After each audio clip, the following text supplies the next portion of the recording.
Hello and welcome to a Sideways Life podcast. I'm Al. I'm Leanne. We're married. Yeah, still married. I think we've covered this before. I think most people should know now that we're married. You can probably tell by the way we talk to each other. Talking of talking to people, who are we talking to this week, Leah? Well, this week I am talking to Patrick off of Dallas, Texas, who now lives in South Korea, known as Expat Pat on Instagram, YouTube, and TikTok. It is a great name, isn't it? Expat Pat.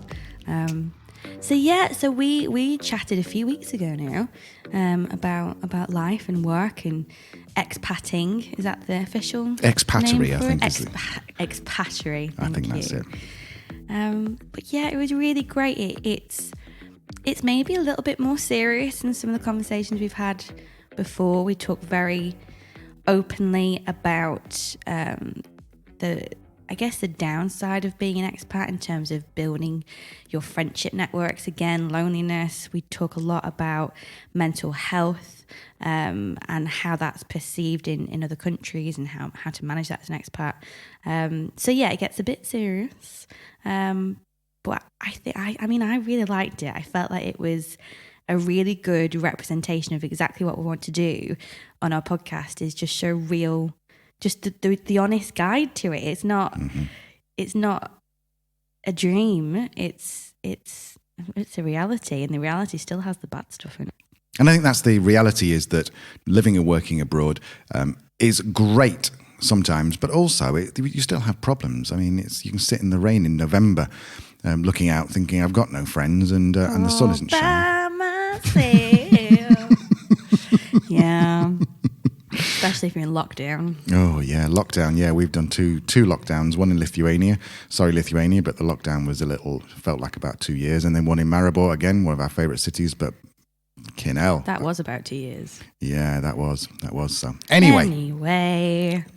We've gabbled on too much. So let's crack on and let's go meet Pat. Let's do it. Hey, it's Al here. Just wanted to quickly let you know that when I've been editing this, we've discovered that there was a slight lag or delay in when Leanne was talking to Pat. So you might hear some slightly awkward silences. They weren't awkward. It was just that Leanne was delayed slightly. So I've tried to tidy those up in editing, but it's quite difficult to do. I'm sorry. If you're going to do this, can we just acknowledge that I was the one that edited this episode? And that was the first one I've ever done. And it was quite tricky because there was a delay. Oh, man. Hi, it's Leanne here from a Sideways Life podcast. Nice to have you with us. Today we have a great guest. You're going to love him. We're talking to Patrick. He is from Dallas in Texas and is currently living in Seoul, South Korea, which is very cool. Welcome to the podcast, Patrick. Thanks for having me, Leanne. How's it going, everybody? Nice to meet you. So thank you so much for coming on. I know it's quite late where you are now, so we appreciate. I'm sure you've been in work all day as well, but we'll get on to that. So I guess first things first, what took you from Dallas, Texas to Seoul, South Korea? Yeah, so I'm actually kind of a late bloomer in life. I graduated college really late in my 20s, and I kind of missed a lot of the typical American 20s life because I was so busy working, putting myself through college. So by the time I graduated at 27, I kind of decided I wasn't really ready to delve into the American rat race yet. So I said, you know what? Let's move to Asia, because it's better just to do it than rather think, what if your whole life. So that, and then there was political turmoil in my country, and I was like, why not? Let's go. So why Korea? Yeah, a lot of people say that it was actually between South Korea, Shenzhen, China, and Taiwan. But at the time, financial security was my ultimate goal. And as far as teaching abroad in Asia, South Korea has the best financial package. So that is ultimately why I chose South Korea at first. Mm-hmm. Brilliant. So you teach English. That's what you do for a job out there. Yes, I'm an English teacher at a private academy. I've taught all over, all different ages, all over the country in South Korea. And it's funny because I didn't know how good of a teacher I was going to be, but 6 months into it, I found myself actually like loving what I was doing, because before this I was in marketing, so I kind of had no experience with childhood development. But then all it takes is just one hug or one teacher I love you, and it's like, okay, I like this. So yeah. Definitely. It's definitely, yeah, worthwhile work, isn't it? When you can literally Definitely. shaping people's lives. It's pretty cool. Completely. Yeah. So what's the process with that in terms of, like you said, it's a good financial package over in South Korea. If anyone is listening or watching who is interested in that, how would they go about it? It's funny that the teaching abroad, as far as Korea goes, has been easier. The job process is easier than some of the American jobs that I've had. So, I, to be honest, there's no secret websites or anything. I just got on Google, and there's some recruiters you can find. But to be honest, the process, you can do it alone if you want. But you definitely need a degree from a four-year university, and a clean criminal background, and of course a passport. And then after that, to be honest, the rest is yours. I mean, it's very. I'm surprised how easy the process is overall. How does it work with visas? Does the school that you go to work for help you with that, or do you have to do it yourself? So yeah, that's a good question. So there's dozens of kinds of visas within South Korea. So I'm currently on an E2 visa. That is an education visa that the school sponsors you. But you can come here as a student, which is a different type of visa, or if your company from your current country sends you over here. So there's different types of visas. But as far as the E2 visa to teach here, I think it's pretty obtainable to get. Brilliant. So how long have you been in South Korea now? So I moved here fall 2017, and then I took a little break in 2019, and then I came back, and then I'm actually going home this August, sadly, because I think Oh, 4 really? years. Yeah, I came here at 27. I'll be leaving at 31. So that's quite a good chunk of time, and I miss my family, and I'm a single child. So we'll talk about all that later, I'm sure. But yeah, it's just I think 4 years is a good enough time.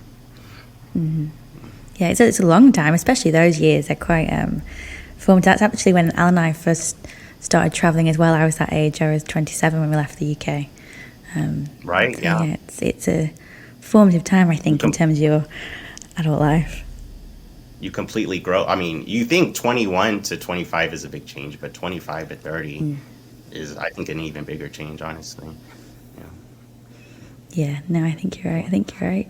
So tell us about South Korea. Al and I have never been. It looks amazing. We're obsessed with your Instagram. We're Thank just you. looking at all your reels and pictures. And what's life like there? I mean, was it a real culture shock when you first went there? Had you been to that part of the world before? Yeah.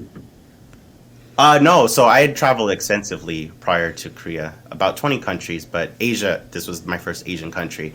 And if I'm going to be honest, I was kind of a little cocky because I thought I don't need to read those books and study beforehand. Maybe that was my American side coming in. But when the plane landed, I really got my butt handed to me because I was really shocked at like this huge contrast of Eastern culture and Western culture. And a lot of people come here loving K-pop and K-dramas, and that's really big right now. But to be honest, I didn't know much about South Korea. And I kind of wanted to come in blind. And I think that's the best way. If you're coming here, currently South Korea is really hot at the moment as far as their pop culture. But if you come here with a preconceived idea of what you see in the music videos, the K-dramas and whatnot, it's going to be, I think, even more shocking because you're going to have this image in your head, just like any country, that maybe it won't live up to your expectations. But now I'm obsessed and I love this country because I think I didn't have any preconceived idea prior to coming here. I think that's the best way to go in anywhere. So what's the best thing about living in Seoul? Gosh, this is the most convenient country. I mean, it's the fastest internet in the world, I think.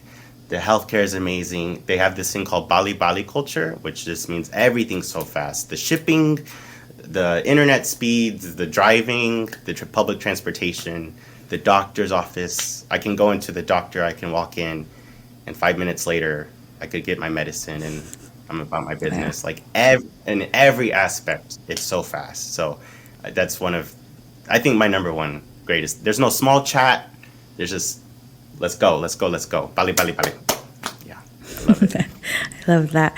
I long for that type of convenience. Right? I think that's what we miss most about the UK. Right. Yeah. When I went back to America, although I love our little like friendly gestures, I go to the cashier. She's like, "Did you find everything okay?" I'm like, "Yep, yep." And she's like, "So, what do you think of the weather?" I'm like, "Okay, let's go, let's go, let's go." Like now, I'm so used to like, South Korean culture. Even though they're so nice, they mean well. But I gotta go, man. Yeah, We got things to do. really, really. And how about being a teacher there? What's that experience like? Do you teach did you say it was in an international school or a private school? So that's a good question. So they do have, so there's public schools, which is, there's a program through the government. You can get that through.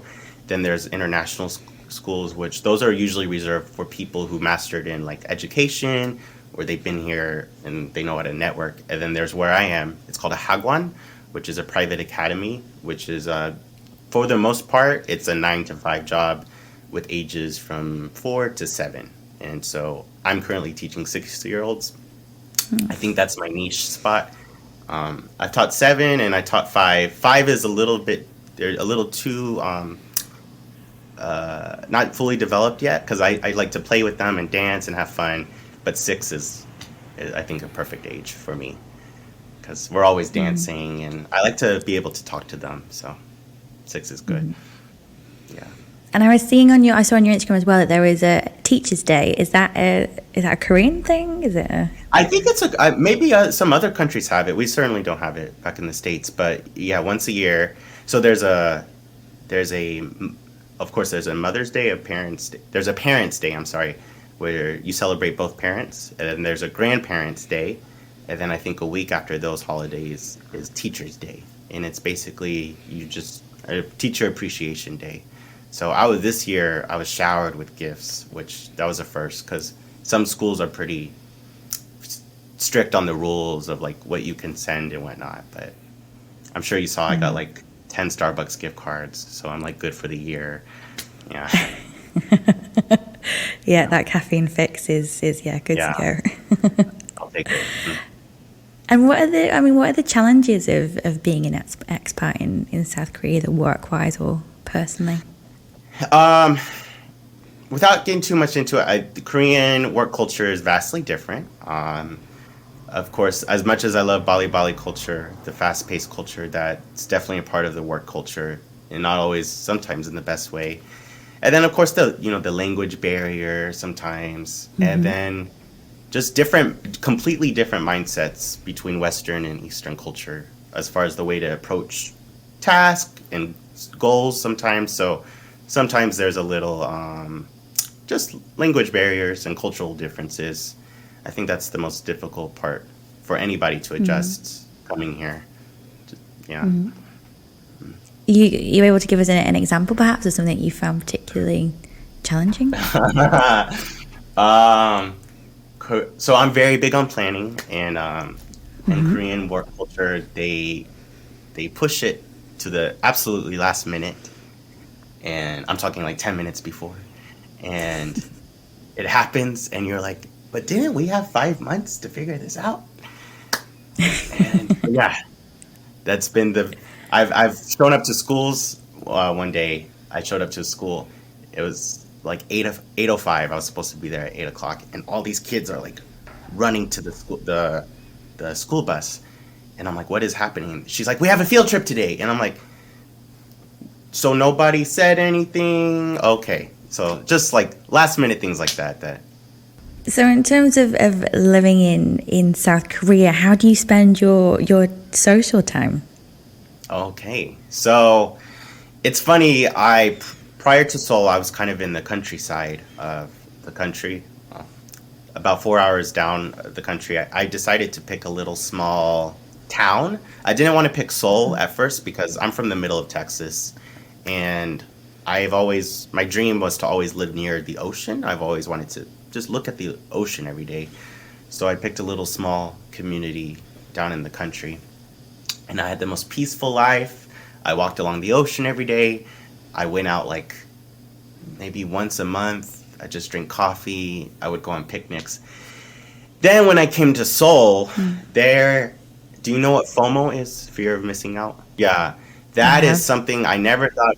I never thought I would have that because I like to think I'm pretty headstrong. But if it's like just this past weekend, the weather was beautiful and I was just relaxing, and I was like, that museum just opened. I need to go see it, and then I need to have coffee with Brenda, and then there's a new restaurant, and there's so much to do in the city that I get like anxiety if I just sit in my bed, because this is such an exciting city that literally every weekend there's something to do. So that's one of my favorite things about Korea.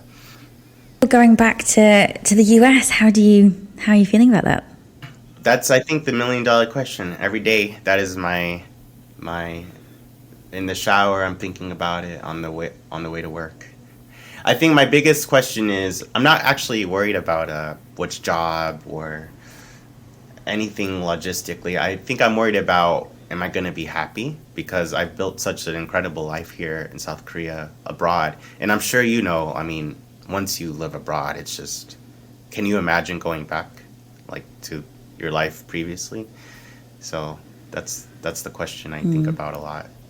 So I don't know if it's a permanent move, but I definitely want to be home at least through the holidays. And then, South Korea is always here, or a new country is China. I don't know. That's the beauty of being an expat. The world is yours. Absolutely. So, what you said that, you didn't want to get into the rat race so young. Where did that drive come from? I guess I started working at 15, and my parents didn't go to college, so I've always just seen my dad hustle and work, come home at midnight. So I think I've always imagined a life bigger than what I've been introduced to. So I've always envisioned like this really cool life abroad. And I don't know where it came from, but the hustle definitely came from starting work early and always helping around the house. And I think when you have to put yourself through college as an American financially, and you have to wait tables, and I have scars from like waiting tables, you definitely build a good appreciation for life, and the things that you deserve, and you don't take anything for granted.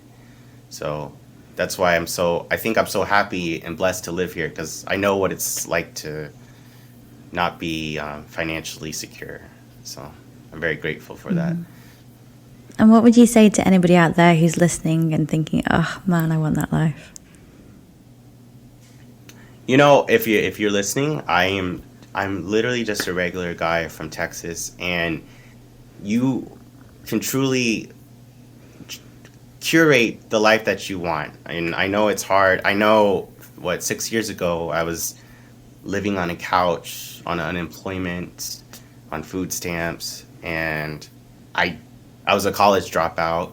So I guess I didn't know how to dream at that time. But then one day it just hit me, and I was like, this can't be your life. You are in control, and you are the artist in your own painting. You can fully create the life that you want. So from being a college dropout to having this really cool life in Korea, I'm definitely an example. And if you're watching and you dream of just living abroad, it's definitely possible. So, yeah.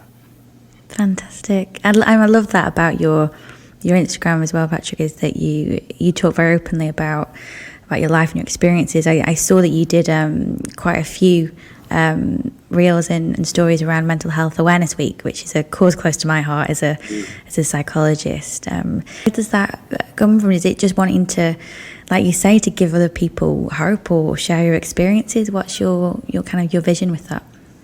Korea is so advanced in many ways, but unfortunately, mental health is not one of them. And they are so far behind as far as mental health and a lot of social issues.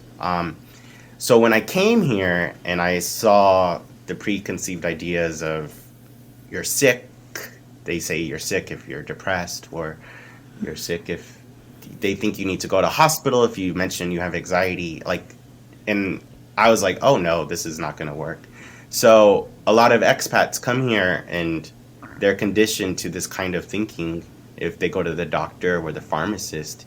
And I've been openly talking about my mental health on Instagram because I don't know what people see online, but I just want them to know you can have high functioning anxiety, or you can live this really cool fancy life, but also come home and cry.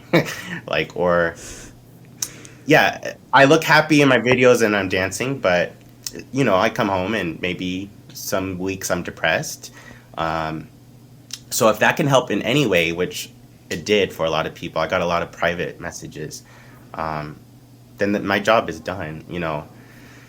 We need to break the idea of, especially in Korea, of mental health just meaning that you're weak or sick, because that's not true at all. It's a myriad of reasons, a chemical imbalance, or sometimes you're just going through it. I mean, yeah. Definitely. And how do you manage your own mental health when you're in a culture that looks at it in that way? So I'm pretty good. I think I'm not dependent on medication and anything like that, but it's there if I need it. And definitely therapy. There's BetterHelp. I don't use a lot, but that's a resource I've used in the past. But I myself, I'm able to manage it via. I love dancing, so the cool thing about Korea is there's so many academies. Anything you can think, a painting academy, dancing, coding.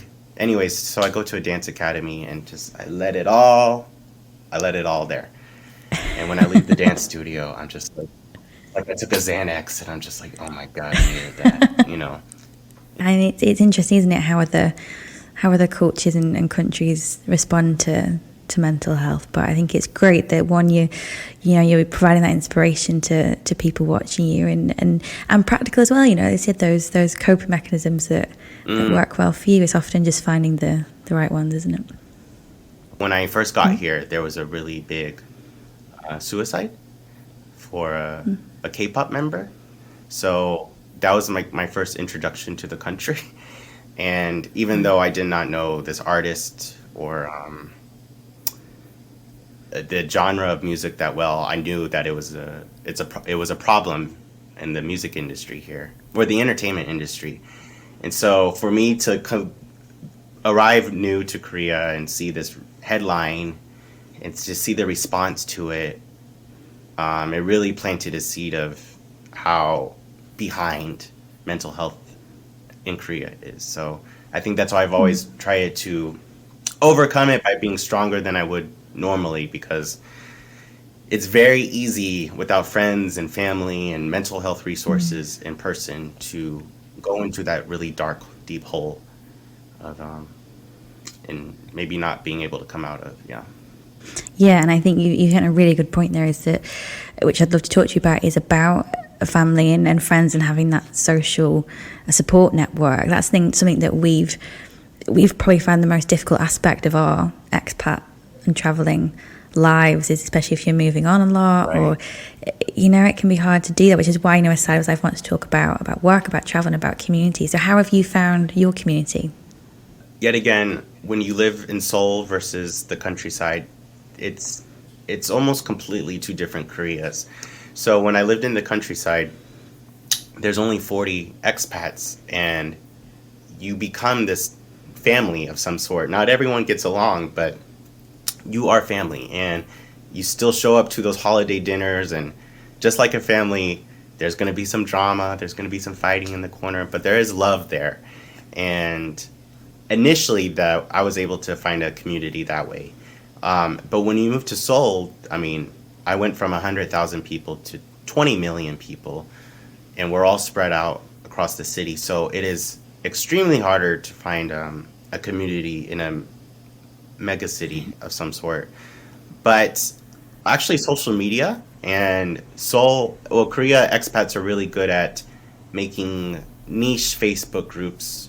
So there's a women's Facebook group, there's a people of color Facebook group, there's a volleyball Facebook group. So there's all these different little social areas and where you can connect to people like you. So I will say Korean expats in Korea are very good at creating a social media to connect. Yeah, I think Facebook is a good resource for it, isn't it? As much as a platform we don't really use much, it is where we tend to find like different groups for people. That's true, yeah. And there's always events going on within. Just walking by, you can see some foreigners, and you're like, "What's going on?" And they're making like a pottery, and then you just say hello. You know, yeah. There's always stuff going on. So do you think that's part of it as well as just putting yourself out there and, as you say, joining in when you see something that's happening? Oh, I mean, number one, yeah. I just did it like an hour ago. I just did a TikTok about how to make friends abroad, because yeah, you don't. I mean, 99% of people probably don't know anybody in Korea. I certainly didn't. So, but you have to be able to put yourself out there. I think, yeah, number one, and you have to let go of that fear of, are they going to like me? Are they going to think I'm weird? Because we're all thinking that, you know. I have a friend circle, but even when I still meet new people, I'm just like, oh, I still have this fear of like, am I annoying? Am I too loud? But we're all thinking the same thing. So you just have to let go of that fear, and you moved across the world to Asia, so you're definitely capable of doing it. It's a really good way to look at it. You've already made, one huge, strong, You're already challenging here. decision. So yeah, Just you go got say this. hi to them. Yeah, You got this. Yeah. absolutely. So I mean, what does your family think about all this? You said you're an only child. What family in your life, and what do they think of it all? So I'm really close with my family. Initially, it wasn't the greatest response, but after the first year and after some things that happened in my country, they realized I was pretty safe, and I think they saw my happiness through just, they saw a new smile. I looked a little brighter. There was a little twinkle in my eye, because I was, prior to moving here, I was hustling through college and I was waiting tables. But now that, I have this amazing job and I'm financially free, I think they see how happy it makes me, and for them, I think they're able to sleep better knowing that I'm really happy. And they've actually retired since I moved here, so we're all just doing our own thing. So my folks are in Florida, retired. I'm here in Korea, so all is good, thank God. So I know we kind of talked about this already, how you feel about going back, but you said you left because of the political situation. You're going back now. Is there a bit of a renewed sense of hope in the minute in the States? I mean, what's the feeling you're getting? So actually, I was supposed to go home January 2019, and at that point, COVID was already COVID was in Wuhan. And I think Korea only had 2 cases left. So something in me was like, maybe extend your contract. Because at that point, it hadn't hit Korea yet. And then it hit Korea, and I already signed my contract. And I was like, uh-oh. But then I had a feeling it was going to hit the U.S. And then we all know how that story went. And so looking back, considering I was supposed to go home a year and a half ago, and to now, I think by the time I get home in August, it's not as, I don't know what to think, but it will be better than a year and a half ago for sure. But we have so much work to do. So, do I have And will hope? home be? It's there. I definitely see the foundation of what my country can be, as far as if we get some of this legislation through. I think we have an opportunity to be a really great, awesome country, but there's so much work to be that needs to be done. So, but I want to be there. I want to be a part of it. That's another reason I'm moving back. I want to be a part of the new movement. So, whatever that entails, let's see. And I have just a couple more things to ask you. One, tell me about your TikTok, because your numbers are going up and up and up and up and up. Easy. So, TikTok, real quick. True story. A year ago, as most millennials, I downloaded TikTok, not knowing what it was, and I was walking around Seoul when the school was closed, and there's this really cool area of Seoul, and I saw this amazing house with this beautiful gate, and it didn't say "Don't enter." The door was actually open, so I opened the door and I walk around. And I'm like, this is the most amazing house I've ever seen. And it was like a Western house, and the architecture was really, really cool. And I'm like, I record it, and then I go to sleep. I wake up, and the video has 300,000 views. And it's been shared, Oh my I don't even know gosh. how many times. And somebody said, "Oh my God, you are at the Blackpink house." And I'm like, and I don't know if you know Blackpink, but they're like one of the biggest Dude, surprisingly, it's the K-pop only girl group. K-pop band that I do know. And I was like, okay, well, there you go. I was at Blackpink's house. Obviously, they had moved out, but I didn't know. I just walked in.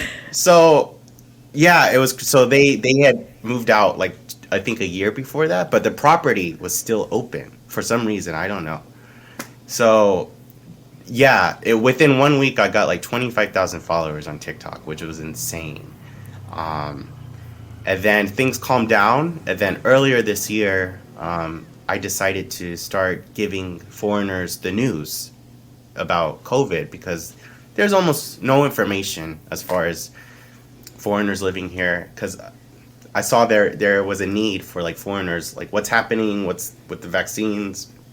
So I started green screening like Korean articles, and I would put them in the back, and I would talk over them, and I got like 10,000 followers just from that. And yeah, it's been crazy. I mean, TikTok it's insane. I don't know. Cool. And I have Okay, one last definitely. question, which is a very personal question. What was it like meeting Naomi and Kim Chi from Drag Race? Because I'm very jealous. Ah, how did you know that? I think it's on your Instagram. That was a long time ago. Oh my gosh. Okay, that was insane because I was gonna go to their show, but it sold out like that. That's another bad thing about Korea. Everything sells out. Everything sells out in like under a minute, whether it's Cats or Wicked or RuPaul's Drag Race. Anyways, I was gonna go, sold out. So I'm walking along, actually the area where Blackpink was. I was walking along the street and I see this beautiful, tall, tan-skinned man and a Korean man next to him. And I was like, hold on. And I said, Naomi?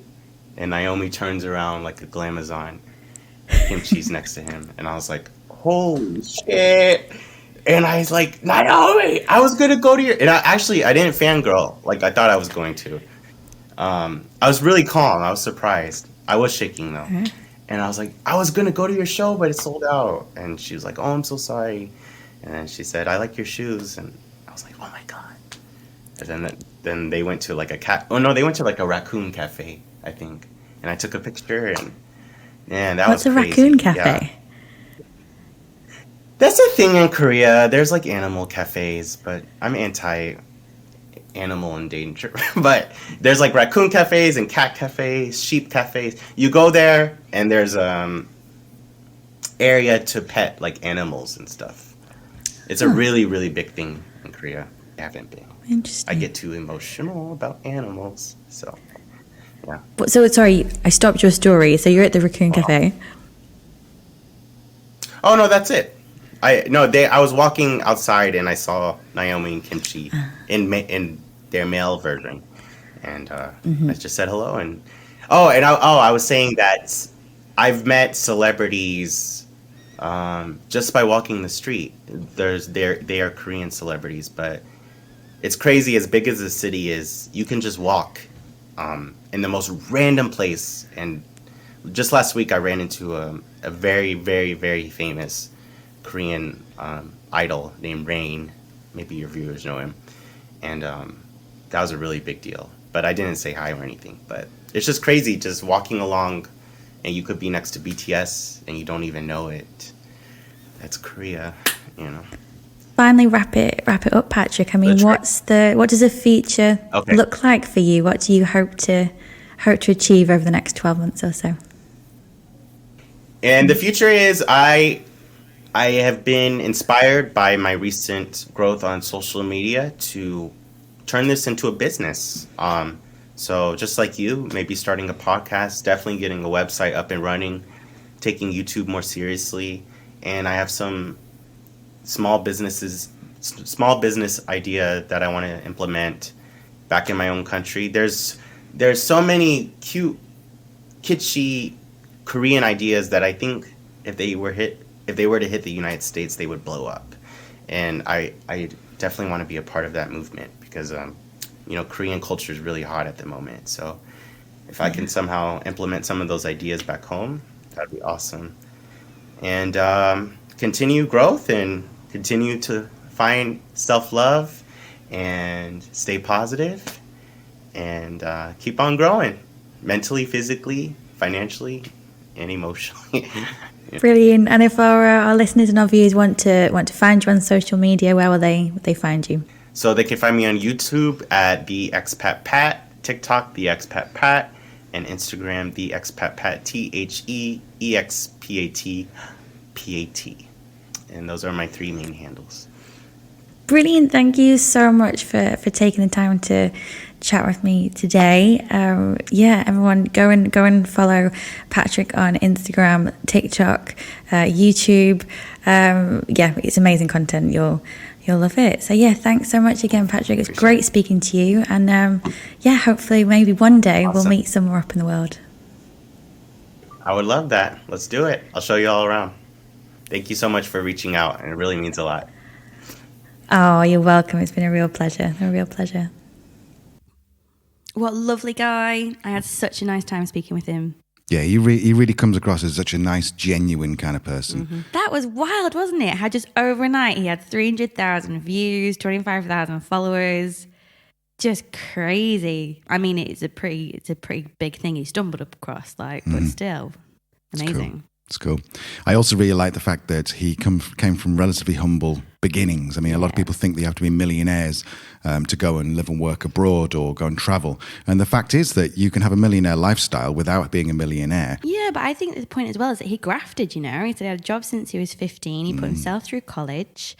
He wasn't in a great place in terms of being unemployed and on food stamps. And he still managed to make the dream come true. Even though he said the dream that he wasn't ready to have. And I think that's the thing, it's not always about having all your savings in the bank ready to go or, going down a certain career path, although those things are obviously helpful. I think if you have that drive, there are many ways to make it happen, and Pat is a perfect example of that. One of the key things out there was the raising awareness for mental health. I thought that was really cool.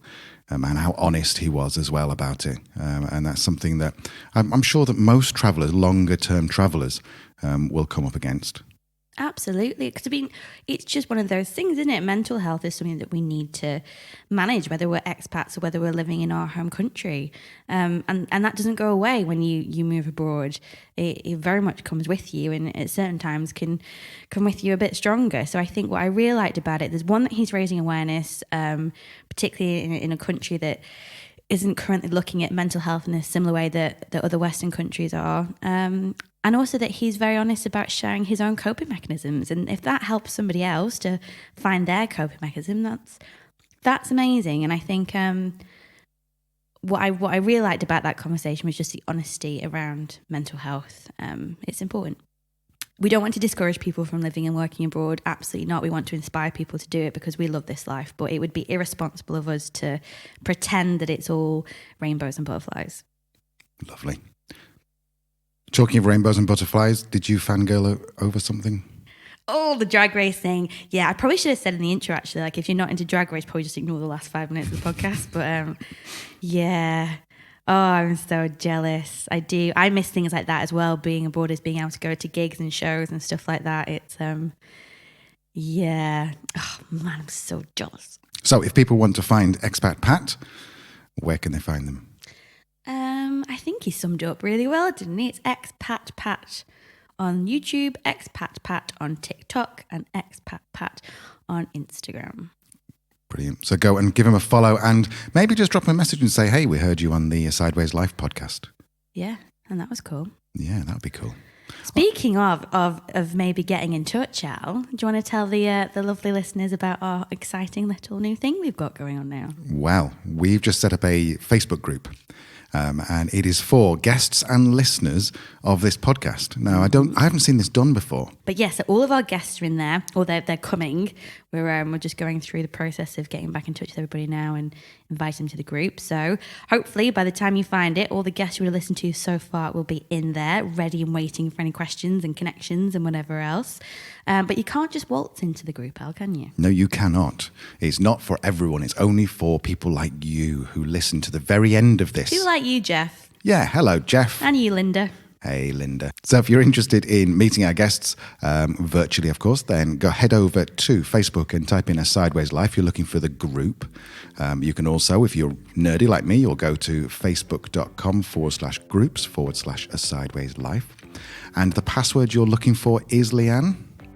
Avocado. That's what you need to type in when they say what's the password. Well, when you join the group, it'll say what's the password, and it'll be avocado. Avocado. And of course, those people who haven't listened to the end like you, they're not going to know anything about this. And if they did, they won't know the password. Evil laugh. Bye for now. Oh, are we finishing there? Oh, bye.